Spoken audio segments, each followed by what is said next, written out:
All right, all right. Hello, everyone, and now welcome to, well, a replay and a game between Bizzare and Sheik going up against, ZLaY and a CH1LLeR. This is a 2v2 matchup from the W3 Champions Season 16 2v2 Finals.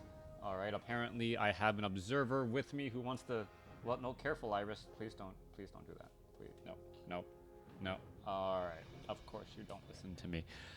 All right, anyways, let's go ahead and break things down. Let's turn on ally colors so things are easier to spot. On the south side here, we have Sheik spawning as the red undead. His partner, Bizzare, spawning as the red orc. Ignore the color matching, not quite sure why that still doesn't work. But then again, this is all community driven anyways now. Anyways, back off to the north, we see ZLaY spawning as the teal human and his partner, CH1LLeR, spawning as the teal orc. 2v2 human orc versus orc and undead. Should be interesting as we're looking at CH1LLeR opening things up with the Altar of Storms only. There's that orc burrow, and it is going to be a Blade Master with a Voodoo Lounge, no sign of a barracks. Meanwhile, ZLaY opening things up with what seems to be the Paladin rifle build.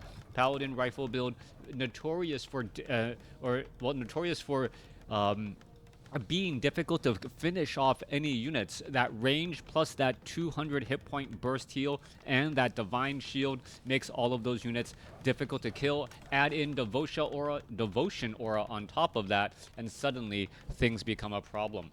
All right, not quite sure what. Well, I'm horribly backlit since it's early in the morning here on New Year's Day. However you may be watching, well, thank you for clicking on this icon and, well, spending some time with me. Anyways, let's go open things up. We are going to be looking at Farseer headhunters coming in from Bizzare. Bizzare already clearing out all of these giant sea turtle creep camp here. There's an ensnare. One of those wolves are going to get focused more than the other, and that's, well, pretty much not what you want here, as the wolf finally breaks free and now trying to take a little bit of that damage back. Coming back across the other side, headhunters are getting trained up. That wolf down to 40 hit points. He is trying to, still dish out damage without taking too much damage there. Coming back around on the south side here, Cryptlord opening things up, going wide, and now has a bunch of, well, beetles, ghouls, and perhaps some skeletal minions once we get some more corpses down here on the ground. Blade Master looking to do a bit of harassment, already windwalk. Now coming across here, there's a Dust of Appearance use, and wow, talk about a spider sense, knowing that that Blade Master is right there. Dust of Appearance, Blade Master is currently just revealed here. The beetles are getting in a little bit of additional damage. Blade Master wants to get some of that experience, perhaps steal it, and does take down to that higher level creep camp there, or creep there. Ring of Protection +5, perhaps the item drop. Not 100% sure, but that Blade Master is absorbing quite a bit of damage as we now see an ensnare go down onto an unlucky ghoul. All right, Blade Master now trying to retreat back as we're looking at the Paladin off to a slow start, trying to clear out this creep camp off to the north. That will take a little bit of time. Nerubian Tower now already upgraded, being upgraded there as the Cryptlord now looks to get to level 2.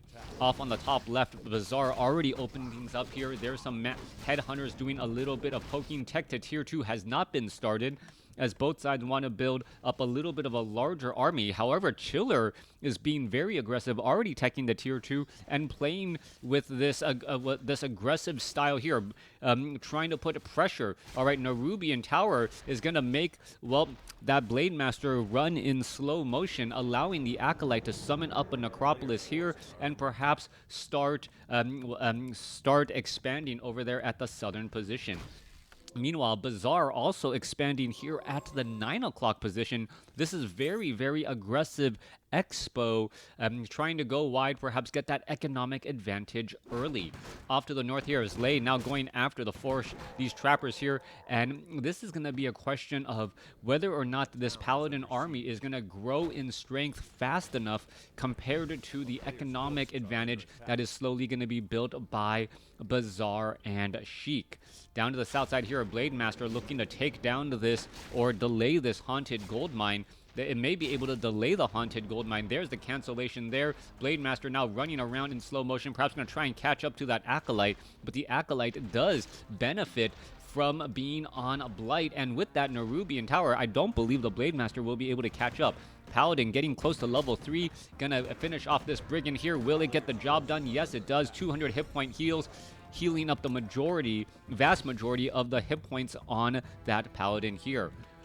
Scout farms now being placed down, a bestiary being built off to the side, Scroll of Town Portal trying to retreat back, and CH1LLeR finds himself in a bit of trouble as he doesn't have that large of an army. Scroll of Town Portal inbound as ZLaY comes in to defend, and with those paladins able to defend nicely, also bringing in a peasant nearby as well to offer in perhaps an arcane tower. Blademaster going after this Cryptlord here. Cryptlord now trying to retreat back. Shadowhunter is back out. Are we going to see perhaps a Hex? Blademaster needs to wind walk its way through, get in front of that Cryptlord if he really wants to take him down, as the paladin has plenty of mana. Coming back off the side here, skeletal minions and beetles still causing a little bit of problems. There's the orc burrows firing back here. Meanwhile, off on the top left, you can see that ZLaY is going to be in a little bit of trouble. There's a militia call here as the arcane tower taking quite a bit of damage. Are we going to see some repairs? Yes, we are. Militia trying to switch back over as now the paladin coming in to charge head on. Those headhunters working very well together, focus firing down units as the riflemen perhaps going to start to, well, get in some blows as well. Things could become a bit problematic. Riflemen trying to finish off all of these headhunters here as we're now looking at the Cryptlord putting back pressure over here on the top right. Bestiary gonna try to get some ensnare here as the Cryptlord continues to try and put in some pressure. There is some impale, one peasant down, 2 peons down, and now the Cryptlord able to summon up some more units. All right, Headhunters looking to retreat back here. Bizzare does have this Expo running here at the 9 o'clock position, and Sheik still trying to set up this Expo down here at the 6 o'clock position. Has a Nerubian Tower and a Ziggurat here. Perhaps the Acolytes can come over and get in some repairs now that it has fortified armor. All right, severely reduced damage. Raiders now, however, going to be coming back across as the Raider is going to get in some damage here once more.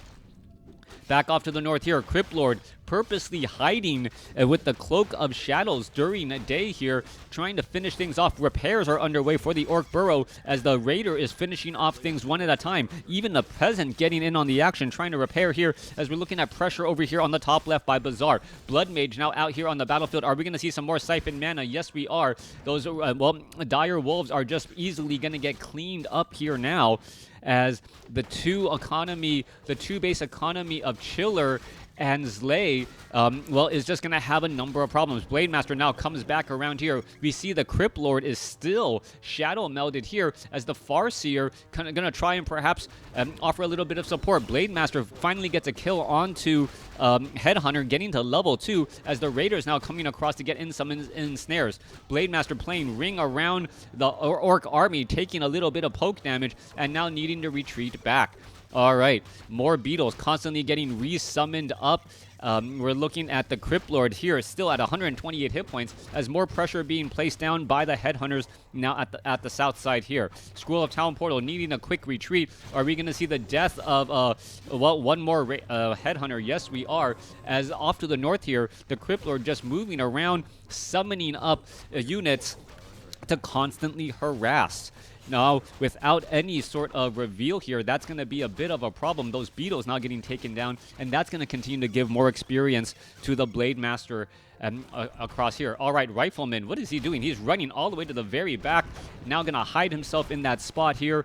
Perhaps we should be looking at the Blood Mage siphoning mana from that Deceiver in order to get upside down on mana and then perhaps funnel it back into that Paladin.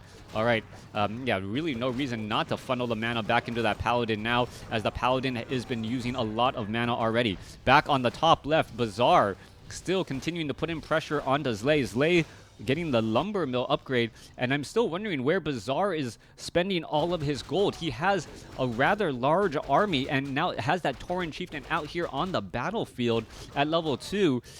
Are we going to see tier 3? We should. No, we are only at Stronghold, not going into Fortress.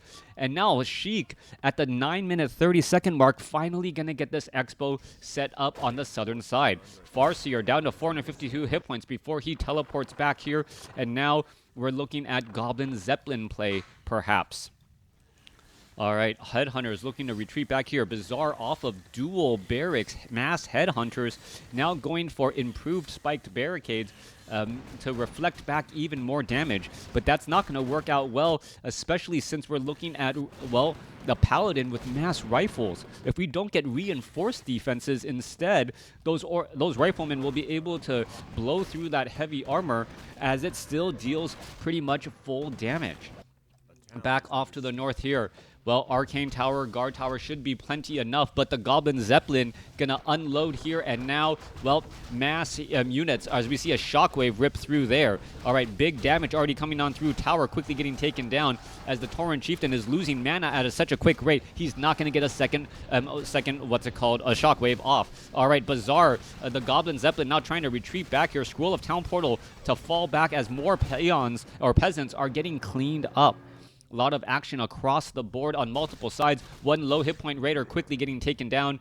No healing wave as he was leading the charge there instead of staying in the back. The ghoul is able to get their claws onto that target easily. Shadowhunter could be in trouble. We see a quick ensnare. There's an impale, and now suddenly the Shadowhunter could be in trouble. Are we going to see the Windwalk push out? Yes, we are. Shadowhunter able to Windwalk push out down to 28 hit points. Death Coil does find the Shadowhunter, but the Shadowhunter now trying to perhaps run towards the Paladin in order to stay alive. Back across here. Paladin, was off over here instead, and now he's going to continue to try to Holy Light. Death Coil to try and take down the Raider. Raider is not going to get taken down as the Shadowhunter down to 48 hit points, perhaps trying to get a little bit of cover here. All right, Mass Rifleman trying to, well, oh, beautiful use of Banish. Banish allowing the Shadowhunter to lose aggro from those ghouls. Good 2v2 teamwork as Bizzare now setting up a third base here at the 12 o'clock position. That's not going to be sticking around. It's going to get shot down very, very quickly as the Paladin may get to level... No, I do not believe he will get to level 4, even with the death of this peon, with the Paladin nearby, or the Blood Mage nearby, splitting that experience again. Meanwhile, once more, another drop into the main base. Non-stop action so far in this fight.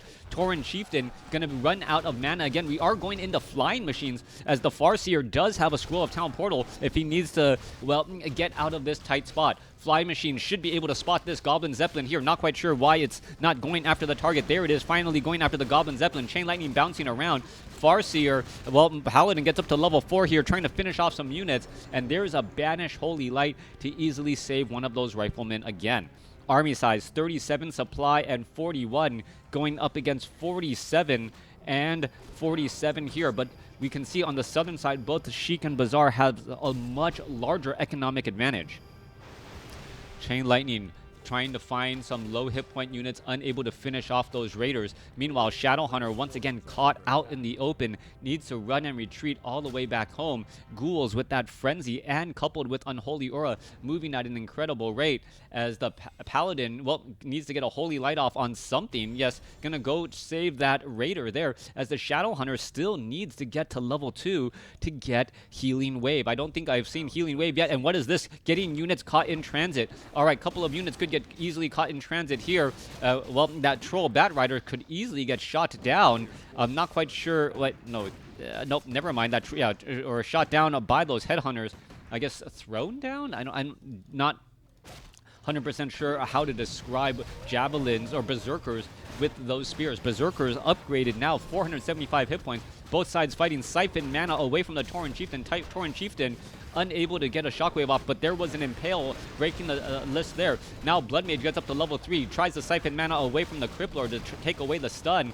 And now what's going to happen here? All of the enemy heroes, except for that Death Knight, are low on mana. Shadowhunter finally gets up to level 2, funneling into the Paladin. Paladin should be able to keep up all of these units alive and well, as the Obsidian statue could get taken down to 9 hit points and able to survive. No focus fire there.